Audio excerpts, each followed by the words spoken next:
तो कहते हैं पवित्र ज्ञान तुम जग में भागो और मूल ज्ञान गुप्त में रखो। पवित्र ज्ञान तुम भागो, बंद चलाओ, लेकिन मूल ज्ञान को गुप्त करके रखो। मूल ज्ञान नहीं खोलना है।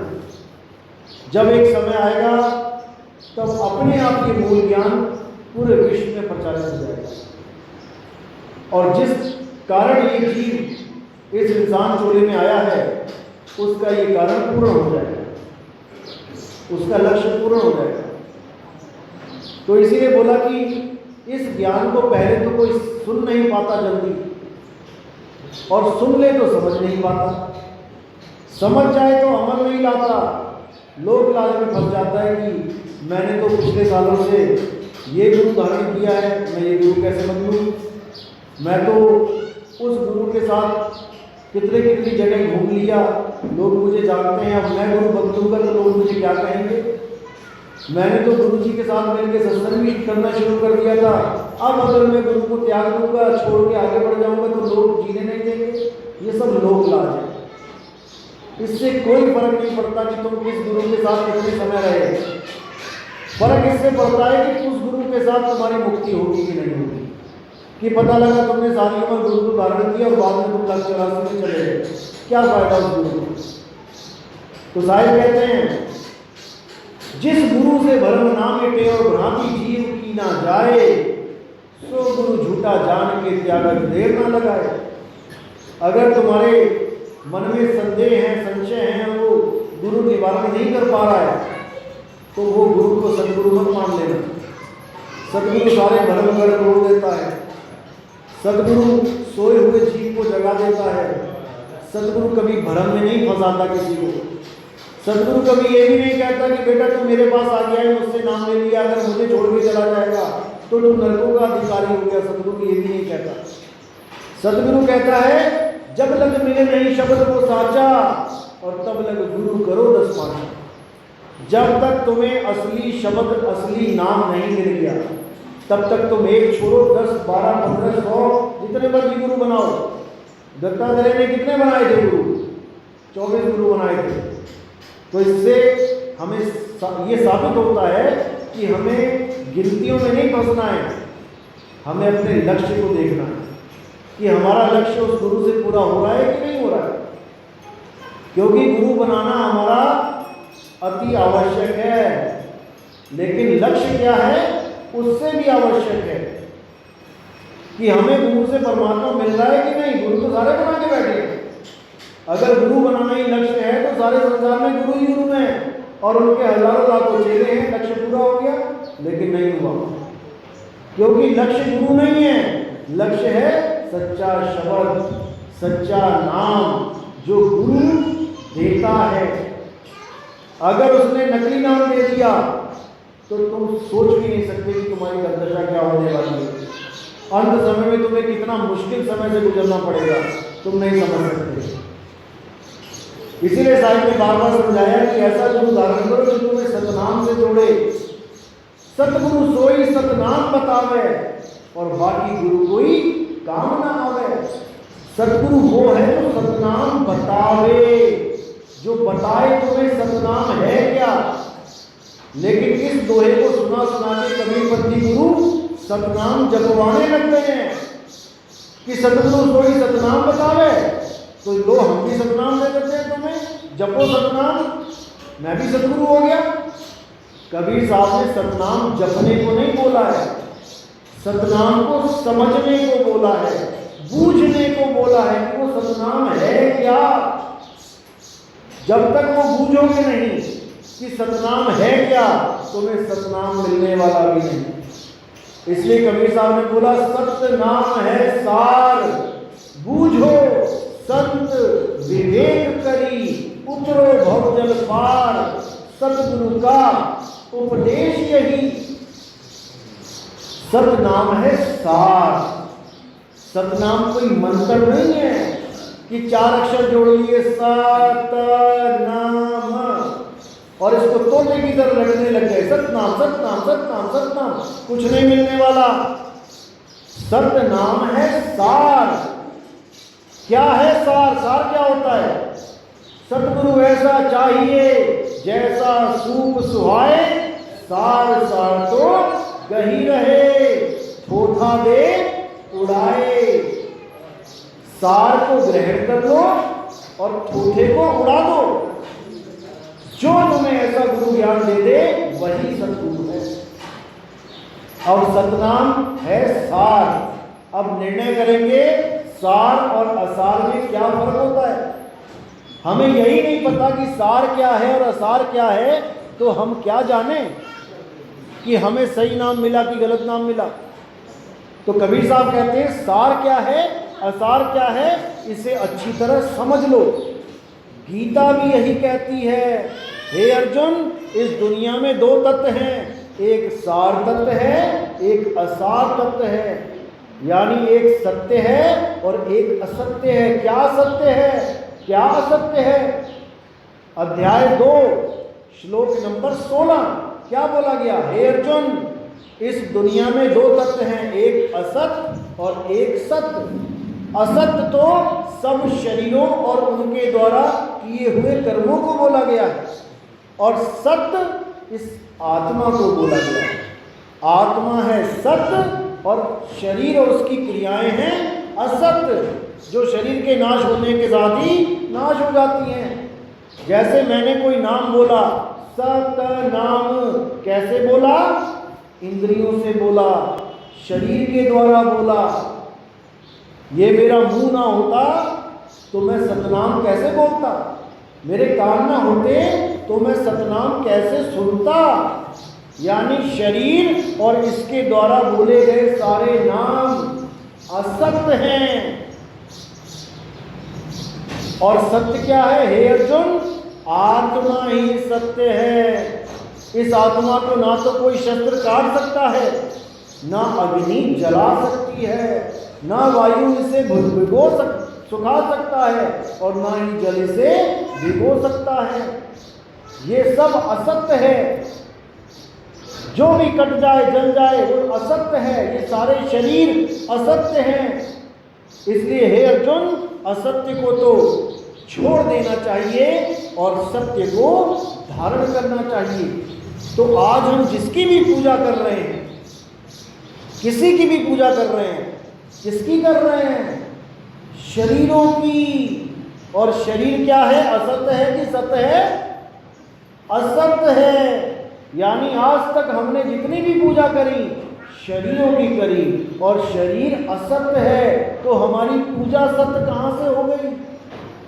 हे अर्जुन, ना मैं शरीर हूं, ना तू शरीर है। शरीर तो जीवात्मा के द्वारा धारण किए गए कपड़े हैं।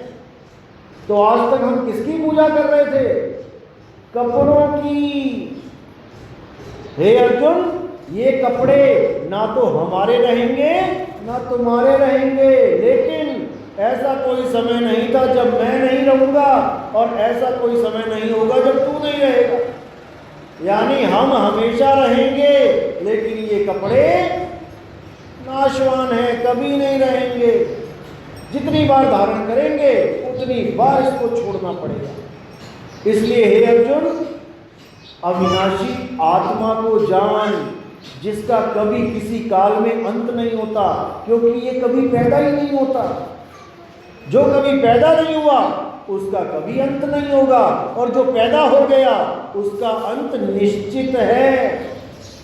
इसलिए अर्जुन, भक्ति केवल उसकी कर जो अजर अमर अविनाशी सनातन है।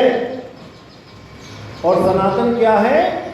सनातन हमारी आत्मा है। जैसे आपने सुना होगा, मुसलमान कहते हैं हमारा धर्म 1400 साल से चला, हमारी किताब 1400 साल से आई।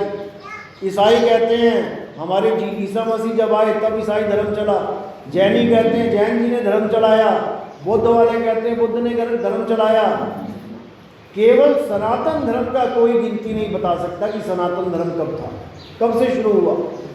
क्यों नहीं बता सकता? क्योंकि आत्मा ही सनातन है।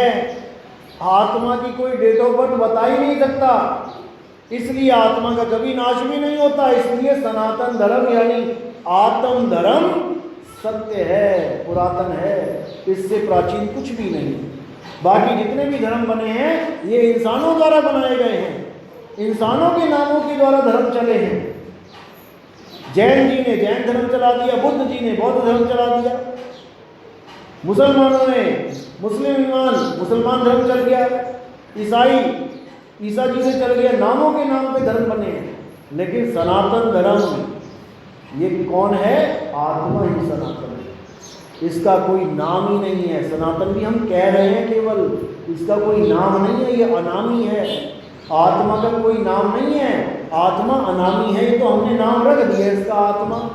कैसे रख दिया? क्योंकि 52 अक्षर पैदा कर लिए, का खा गा घा टा ठा डा ता था चा छा, ये सारे अक्षर पैदा कर लिए इंसान ने, और उसी के बाद उसमें से अक्षर निकाल के सारे धर्मों के नाम रख लिए। हिंदू का हा कहाँ से आया? मुसलमान का माँ कहाँ से आया? इन 52 अक्षरों से।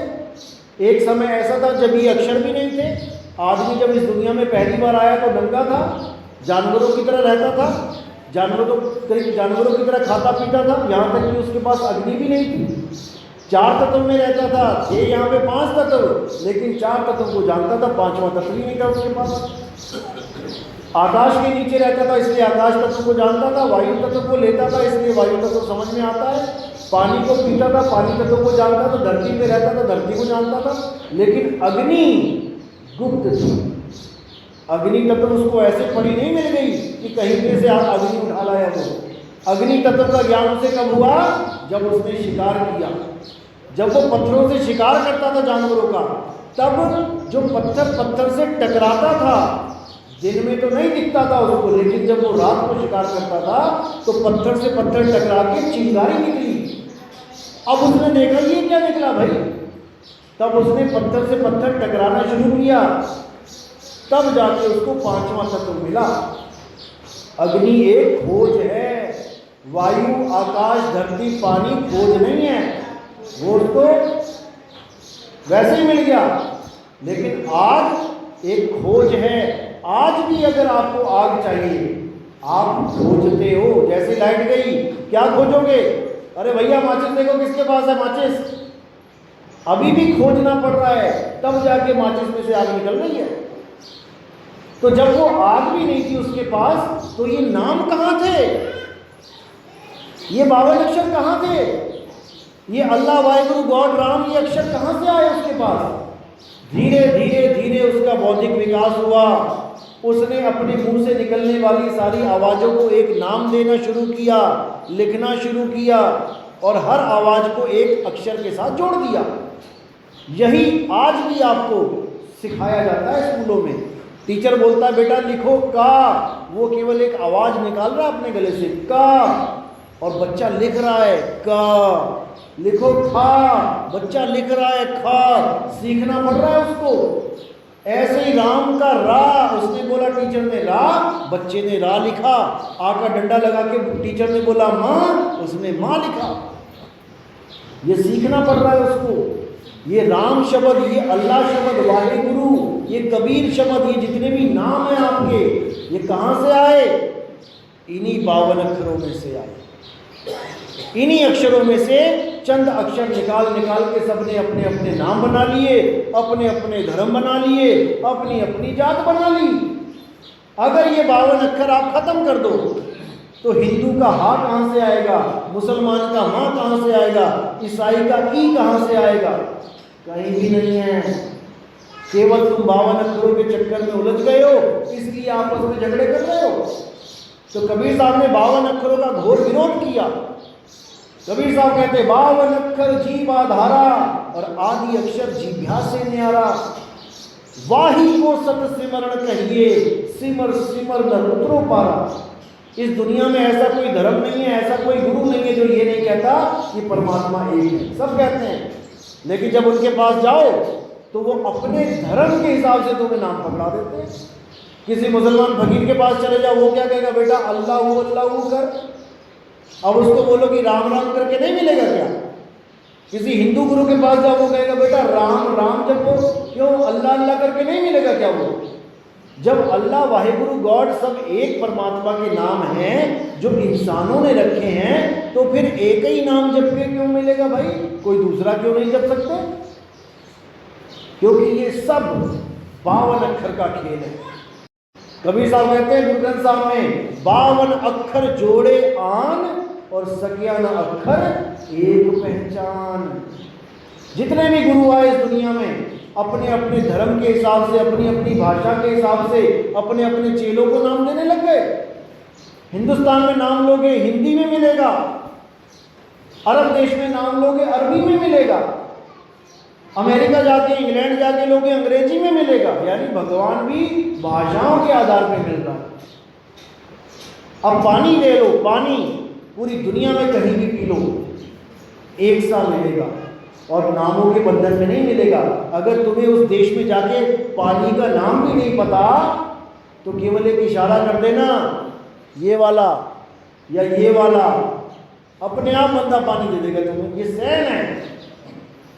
वहां पे भाषा काम नहीं आती, वहां सैन काम आता है। भाषा कहाँ काम आती है? जहां तुम्हारे भाषा को जानने वाले लोग बैठे हों। तुम्हें मराठी आती है, तुम मराठी में पूरा जीवन बिता दोगे मराठा लोग के साथ। अब तुम्हें तमिलनाडु भेज दिया जाए ना, एक दिन बिताना मुश्किल हो जाएगा तुम्हारा, क्योंकि तुम्हें उन चीज़ों के नाम ही नहीं पता कि तमिलनाडु में उन चीज़ों को क्या बोलते हैं जो मराठी में इन चीज़ों को बोलते हैं। तुम्हारा सारा जन्म उसी में लग जाएगा सीखने में। इसीलिए कबीर साहब ने बोला कि इन 52 अक्षरों को समझ जाओ। ये 52 अक्षर हर देश के अलग हैं, हर प्रांत के अलग हैं। ये 52 अक्षर केवल 3 लोग का सामान इकट्ठा करने के लिए हैं। लेकिन परमात्मा 52 अक्षर से नहीं मिलता कि तुम जपने लग जाओ राम राम राम, तुम्हें राम मिल जाएगा। ऐसे तो धन धन धन जपो, पैसा पैसा पैसा पैसा जपो, पैसा मिल जाएगा। जब प्यास लगे तो पानी पानी पानी पानी पानी जपो, प्यास बुझ जाएगी? नहीं बुझेगी। नानक साहब ने उस वक्त पानी में लिखा था राम राम करता जग फेरे, राम ना पाया जाए। क्यों बोला ऐसा? जबकि वो खुद कुछ ना कुछ नाम दे रहे हैं। उन्होंने बोला नाम जपो नाम जपो नाम जपो जी, ऐसे ऐसे ध्रुव प्रसाद जपो हरि जैसे। तो फिर वो कौन सा नाम है जो वो दे रहे हैं? वो बोलने वाला नाम नहीं है, वो लिखने वाला नाम नहीं है, वो सुनने वाला नाम नहीं है। वो क्या है? वो आत्म राम है, जो ना लिखा जा सकता है, ना बोला जा सकता है, ना सुना जा सकता है। उसका केवल अनुभव किया जाता है कि आत्मा है। और वेदी गुरु आत्म अनुभव देता है। वेदी गुरु शरीरों की पूजा नहीं करवाता। गीता में क्या बोला है? हे अर्जुन, अध्याय 3 पढ़ो। हे अर्जुन, इस दुनिया में बहुत सी पूजा पाठ है, बहुत से यज्ञ हैं, जप है, दान है, बहुत सी तरह तरह की विधियां हैं जो एक इंसान को पूजा कर्म में, धार्मिक कर्म में लगाती है। लेकिन लगा दिया अध्याय 3 17वां श्लोक। लेकिन जो आदमी अपनी आत्मा में रमण करता है, जो अपनी आत्मा में लीन रहता है, जो अपनी आत्मा में संतुष्ट हो जाता है, हे अर्जुन, उसके लिए कोई धार्मिक कर्म कर्तव्य लागू ही नहीं होता। उसको किसी मंदिर में, मस्जिद में, गुरुद्वारे में जाने की जरूरत ही नहीं है। क्यों? क्योंकि हे अर्जुन, जो अपनी आत्मा में सिद्ध हो जाता है, जो अपनी आत्मा में अचल हो जाता है, उसको स्वयं परमात्मा मिल जाता है। क्योंकि परमात्मा का वास तुम्हारी आत्मा में है। यही कबीर साहब कह रहे हैं, घट घट मेरा साइया और सुनी सेज न कोई, और बलिहारी व घट की जिस घट प्रगट होए। वो परमात्मा तुम्हारी आत्मा में बैठा है, इसीलिए तुम्हारी आत्मा अजर अमर अविनाशी है, क्योंकि उसमें परमात्मा ही बैठ गया आके। जहां परमात्मा का सिंहासन लग गया, उस सिंहासन को कौन तोड़े, कौन फोड़े, कौन सा शस्त्र उसको काटे, कौन सी आग उसे जलाए, कौन सा पानी उसे भिगाए।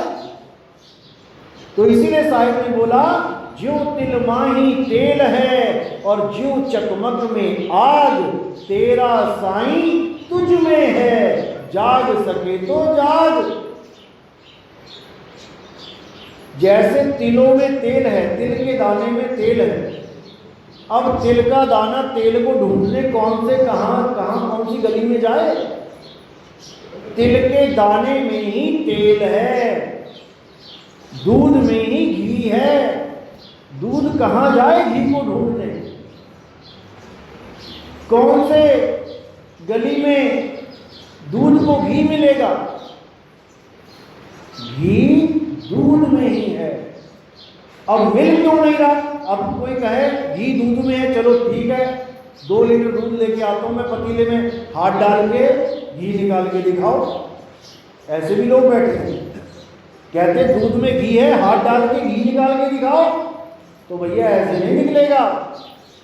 कैसे निकलेगा? जब तुम किसी गुरु से पूरी विधि जान लोगे कि दूध को कैसे दही बनाना है, दही को मथ के कैसे मक्खन निकालना है, मक्खन को गर्म करके कैसे घी बनाना है।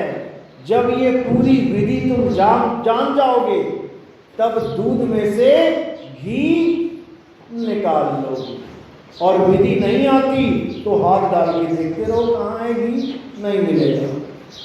इसीलिए कबीर साहब ने बार बार यही समझाया कि आत्म ज्ञान बिना नर भटके, कभी काबा कभी काशी, और जल में मीन प्यासी, मुँह देखत आवे हासी।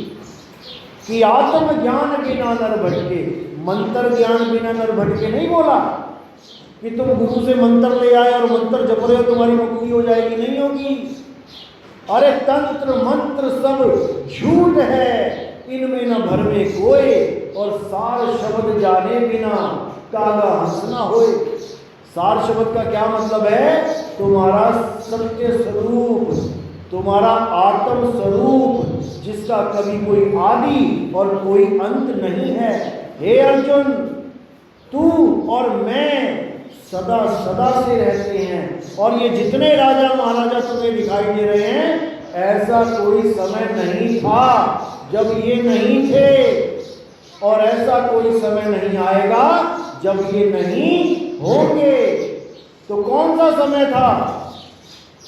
दुर्योधन तो सतयुग में नहीं था, शकुनी मामा तो त्रेता में नहीं था, तो फिर किसकी बात कर रहे हैं कृष्ण जी कि ऐसा कोई समय नहीं था जब ये लोग नहीं थे राजा महाराजा? अध्याय 2 पढ़ो, 20वां श्लोक है शायद, इसको पढ़ो। तो उसमें बोला गया कि ऐसा कोई समय नहीं था जब ये राजा महाराजा नहीं थे। तो भाई दुर्योधन तो अभी पैदा हुआ ना, शकुनी मामा भीष्म पितामह तो अभी पैदा हुए ना, तो फिर सतयुग में कौन था? सतयुग में उनकी आत्मा थी, यानी आत्म स्वरूप में ऐसा कोई समय नहीं था जब ये नहीं थे। ये हमेशा से ही आत्मा थे और आत्मा रहेंगे, लेकिन देह स्वरूप में इनका जन्म होता है और इनकी मृत्यु होती है। लेकिन देह स्वरूप में वो देह नहीं है, भीष्म पितामह देह नहीं है, अर्जुन देह नहीं है, रावण देह नहीं है, कंस देह नहीं है। देह तो उन्होंने धारण की है। जैसे किसी ने माला पहना दी है, माला धारण की है, इस माला के बिना भी मैं हूं। ऐसे ही देह धारण करने वाले जो देहधारी जीव होते हैं, वो बिना देह के भी रहते हैं, उनकी कभी मृत्यु नहीं होती। अब उसी स्वरूप को जानना है जो सदा सदा रहता है। हे अर्जुन, तू और मैं ये शरीर नहीं है। शरीर तो इस जीवात्मा के कपड़े हैं, कुछ दिनों के लिए मिलता है और कुछ दिनों के बाद इसको छोड़ना पड़ जाता है। इसके मारे जाने पर भी हम और तुम कभी नहीं मरते। तो हे अर्जुन, पूजा केवल उसकी करनी चाहिए जो अजर अमर अविनाशी है, मतलब पूजा केवल आत्मा की करनी चाहिए। गुरु ग्रंथ साहब में भी यही लिखा है कि आत्म देव पूजिए, गुरु के पाए सुहाए। कि अगर इस पूजा करने के लिए इस दुनिया में कोई वस्तु है तो वो आत्म वस्तु है, उसी आत्मा में परमात्मा का वास है। गुरु ग्रंथ साहब में भी इसका जिक्र है, आत्म में राम, राम में आत्म, चीनस गुरुमुख विचारे। कि वो आत्मा में ही राम बसा हुआ है और राम में आत्मा बसी है, वो तो मिल गए नहीं, वो अलग हो ही नहीं सकते। लेकिन अज्ञानतावश हम उसको दो मान के बैठे हैं। तो साहिब कहते हैं एक कहूँ तो है नहीं और दो कहूँ तो जानी, जैसा है तैसा कहूँ कहे कबीर विचारी। अभी कोई कहे कि मैं परमात्मा हूँ तो नहीं हो, क्यों जीव अवस्था में बैठे हो, लेकिन जब वो वस्तु मिल जाएगी तब तुम एक हो जाओगे, दो नहीं रहोगे। तो इसी को बोला गुरु ना चेला रहूं अकेला। अज्ञानता में गुरु और चेला होते हैं, और जब पूर्ण ज्ञान हो जाता है तो गुरु और चेले का भेद ही खत्म हो जाता है। तो अगर कोई भी अपने गुरु पे आस लगा के बैठा है यानी अभी वो अज्ञानता में है। जिस दिन वो पूर्ण हो जाएगा उस दिन वो दोनों सत्ता एक हो जाएगी। तो कहते गुरु को कीजिए दंडवत पर कोटि कोटि प्रणाम, कीट न जाने भृंग को गुरु कर ले आप समान। जब गुरु ने तुम्हें अपने समान कर लिया, अब कौन गुरु कौन चेला। अब कहते हैं वाह वाह गुरु गोविंद सिंह, आपे गुरु आपे चेला। वो एक हो गया, अब दो नहीं रहे। कैसे दो नहीं रहे? कहते हम तो जाए चढ़े सिंहासन और मिले हैं सारंग पानी, राम कबीरा एक भये हैं कोई न सके पहचानी। गंगा नदी गंगा तब तक है जब तक वो समुद्र में नहीं मिल गई। जैसे ही वो समुद्र में मिल गई अब उसको गंगा कौन कहे, अब वो समुद्र में मिलके समुद्र हो गई है। लेकिन ये बात तब समझ में आती है जब आप उस अवस्था को समझ जाते हो, बोध में आ जाती है वो चीज़। नहीं तो केवल सुना सुनी का ज्ञान आपको ये कभी हजम नहीं होगा। लेकिन याद रखना जब तक आप दो हो, यानी आप किसी और पे आस लगा के बैठे हो कि कोई और आगे मुझे पार करेगा, तब तक याद रखना आपकी भक्ति पूर्ण ही नहीं हुई। यानी कि आपने गुरु तो धारण कर लिया जो तैराकी सिखाता है, लेकिन आप तैरना नहीं सीख पाए तो आप कहीं भी गिरोगे, आपको गुरु की जरूरत पड़ेगी। आप चीखोगे चिल्लाओगे गुरु जी मुझे बचाओ, लेकिन अगर आपने किसी गुरु के पास जाके पूरी तैराकी सीख ली, पूरा हुनर सीख लिया, और उसके बाद रात के 12 बजे भी अगर आपको कोई पानी में धक्का दे दे तो क्या आप गुरु को चीख के बुलाओगे? क्या आप गुरु जी को आवाज दोगे कि गुरु जी मैं पानी में गिर गया मुझे बचाओ? बिल्कुल नहीं। अगर आपने तैरना सीख लिया है तो ज्ञान ही आपका गुरु बन जाता है। वो ज्ञान आपको रात के 12 बजे छोड़ो, 2 बजे 3 बजे भी कोई धक्का दे दे वो तब भी तुम्हारे साथ है। वो गुरु ज्ञान बन के तुम्हें बचाएगा। उसी ज्ञान के आधार पे तुम अपने आप को बचाओगे। अब वो अवस्था क्या बनी कि गुरु ना चेला और रहूं अकेला। अब मैं उस ज्ञान में रहता हूं, अब गुरु चेले वाला भेद खत्म हो गया। ये तब समझ में आती हैं बातें जब आपके पास वो शब्द प्रकट हो जाता है, जब आप उस शब्द के साथ जुड़ जाते हो तब ये भेद खत्म हो जाता है। तो इसी शब्द की महिमा कबीर साहब ने गाई है। इन 52 अक्षरों की महिमा कबीर साहब ने नहीं गाई है। 52 अक्षर में अगर आपका गुरु कुछ भी देता है, कुछ भी देता है, चाहे वो राम राम दे दे, चाहे वो कबीर कबीर दे दे, चाहे वो अल्लाह अल्लाह दे दे, वाहिगुरु वाहिगुरु दे दे, इस दुनिया का कोई भी नाम दे दे, आपकी मुक्ति नहीं हो सकती। इसलिए कबीर साहब ने कहा अरे कोटि नाम संसार में, करोड़ों नाम, इनसे मुक्ति ना होए, और गुप्त नाम सतपुरुष का वो पावे बिरला को। इन करोड़ों नामों से जो दुनिया में प्रचलित हैं, इनसे तुम्हारी मुक्ति नहीं होगी। एक जन्म छोड़ो, 1,00,000 जन्म तुम वो नामों को जपते रहो। इसलिए साहिब जी साहब बोला मोको कहाँ ढूंढे रे बंदे, मैं तो तेरे पास में, और खोजी हो तुरंत मिल जाऊं एक पल की तलाश में। कहे कबीर सुनो भाई साधो, मैं तो हूं विश्वास में। ये है सार। अब असार क्या है? ना मैं जप में ना मैं तप में, ये असार है, थोथा ज्ञान है।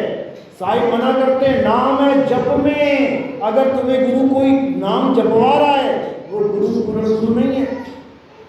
नाम है जप में। क्यों जप में नहीं? क्योंकि जप को सुनने के लिए तुम्हें कानों की जरूरत पड़ेगी। अगर तुम्हारे कान हैं, सुनता है, तब तो तुम कोई नाम ले आओगे। और अगर तुम